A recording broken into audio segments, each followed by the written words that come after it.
أرخص وأفضل علاج لرفع مناعة الحمام والبرد والدنيا وتقلبات الجو اليومين دول.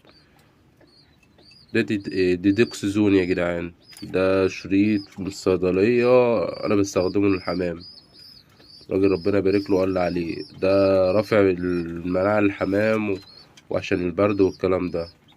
وبدي منه الحمام رجل فرد حمام تعبان بيزك تعبان كده. عندي فرد الحمام ده اهو بقاله فترة كده، أنا ملاحظ إن هو بيركن ما بياكلش. هجيبه قدامكم دلوقتي وأديله برضه كده حباية منه.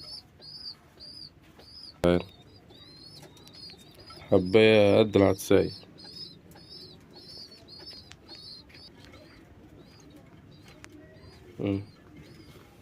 ونساعده كده ننزلها كده كده خلاص